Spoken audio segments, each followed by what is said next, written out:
let me tell you the history of the development of the automobile industry in Germany today. The history of the automobile industry in Germany began in 1864, when the German inventor Siegfried Marcus invented the first car with an internal combustion engine. However, the first truly successful car is considered to be the Benz patent motorwagen, developed in Mannheim in 1885 by Carl Benz. Although at first, to Benz's great disappointment, no one wanted to believe that the car was capable of covering long distances, and this created difficulties in finding financing to start production.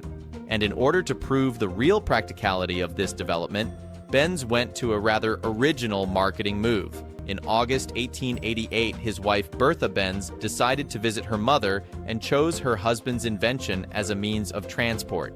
Then she drove about 100 kilometers from Mannheim to Pforzheim and back. And thus it was proven that a horseless carriage is capable of covering long distances. And Benz, thanks to such advertising, found the necessary investors and began production of his car. Also, around the same time that Benz was testing his invention, Gottlieb Daimler developed his own version of the car, on the basis of which the Daimler company of the same name was later founded. And before the merger of these two companies in 1926, Daimler would be one of the main competitors of the Benz company. It is worth noting here that by modern standards, these were small enterprises, and the entire German industry produced only a few thousand cars each year. First of all, this was due to the fact that before Henry Ford and his Model T entered the market, the car itself was a rather expensive premium product that only very wealthy citizens could afford, and this premiumness was associated with the high cost of producing the car itself, which was assembled by hand and mainly on individual orders. And this situation persisted until the 20s of the 20th century. Let me just remind you that Ford first introduced the assembly line mass production system in 1913. Then World War I began, and after it ended, the German economy faced economic problems, such as hyperinflation, which significantly hindered the development of the young industry. And against the background of these economic problems, the Benz and Daimler companies decided to merge. In addition, two American companies entered the German market at once. In 1925, Ford opened a German subsidiary, Ford Work, and General Motors acquired the German company Opel in 1929. And it was precisely the need to compete with American companies and the penetration of the idea of mass production into Europe that forced German manufacturers to change production methods. Thus, in 1928, Daimler began to transfer the production of individual body parts from manual production to mass production using deep drawing presses. And in the early 1930s, the full introduction of the conveyor system for car body production in Sindelfingen took place. Nevertheless, despite the change in production methods, German car manufacturers continued to focus on the production of premium cars, mainly luxury cars and sports cars. Later, the Great Depression dealt a very heavy blow to the automotive industry, as a result of which many small manufacturers simply disappeared. It was easier for larger companies, but even they had to unite to save their business. Thus, in 1932, the four largest car manufacturers in the country, Horch, DKW, Wanderer, and Audi, created a joint venture known as Auto Union. Also against the background of economic problems created by the Great Depression, the Nazi Party came to power, which also contributed to the development of the automotive industry. Being a big fan of cars, the Nazi leader immediately noticed that due to the concentration of the auto industry on the production of premium cars, the country had a rather low level of motorization, especially when compared to the USA. And so he suggested that manufacturers create the first people's car, which in German sounds like Volkswagen. He wanted a car that every German family could afford and which would cost only 990 Reichsmarks. Later, it became clear that none of the manufacturers were ready to offer a car at such a price, considering it too low. And not wanting to give up on his idea, he ordered to create a factory at state expense and to build a city near the factory for the factory workers, which is now called Wolfsburg. The contract for the development of the car was awarded to Ferdinand Porsche, and so in 1937 the first German car for the mass market appeared, the Volkswagen Beetle. And although from the very beginning the car project and the company itself were commercially unviable and supported by government subsidies, Over time, this company would turn into the largest company in Germany.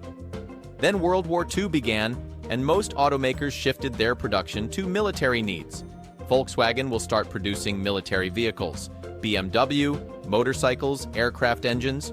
Auto Union will also produce aircraft engines, armored vehicles, and other military vehicles. And Daimler, engines for aircraft, tanks, submarines, and a bunch of other military products. And Ferdinand Porsche was a developer of heavy equipment. After the end of the war, according to the Morgenthau Plan, the Allies initially planned to leave Germany without heavy industry at all. Therefore, they began dismantling German production facilities. In the automotive industry, such a fate befell the BMW plant in Munich, whose equipment the Americans took as reparations. Daimler also lost all its foreign assets, but they managed to preserve several production facilities in the territory controlled by the Allies. A similar fate befell all the factories that ended up in the Soviet occupation zone. All of them were dismantled and taken away as reparations for the damage caused by the German troops. Although, on the other hand, some companies managed to resume their activities. General Motors returned to the country, regaining control over Opel. And although they lost the plant in Brandenburg because it was already Soviet territory, they decided to restore the destroyed plant in Rüsselsheim. Daimler also received a contract for the production of vans for the police, ambulances, and the delivery of humanitarian aid. At the same time, as part of the post-war recovery, quite interesting changes took place in the industry. Leading automobile companies began to be bought by entrepreneurs who had recently been accused of having connections with the Nazis. For example, entrepreneur Friedrich Flick, who was sentenced to 7 years in prison for war crimes during World War II, was released early in 1950, and after his release, he was able to regain control of his assets and immediately sold them. In return, he bought 40% of the shares in Daimler-Benz, becoming its largest shareholder. The example of Günther Quandt is also interesting. He was also arrested for collaborating with the Nazis, but was later acquitted. And when BMW was on the verge of bankruptcy, the Bavarian government, which took part in saving the company, agreed with Günther's son, Herbert Quandt, that he would buy this company. And we can also mention Ferdinand Porsche, who was also sentenced to prison together with his son, and after his release, his son, also named Ferdinand, regained control of his father's car development business and later created a new car manufacturer on its basis, the Porsche Company. Separately, we can mention the Volkswagen Company. Despite the fact that this company was partially privatized, in 1960, the Volkswagen Law was passed, and according to this law, no private shareholder had more than 20% of the votes, even if he had more shares. At the same time, the law set the minimum for making a decision at 80%, and this actually gave the government of Lower Saxony, which had 20.2%, the opportunity to block any decisions of the company, and the effect of this law will remain until 2009. Thus, in the 60s, the core of German automobile companies was formed, which would determine the development of the automotive industry in Germany in the coming decades.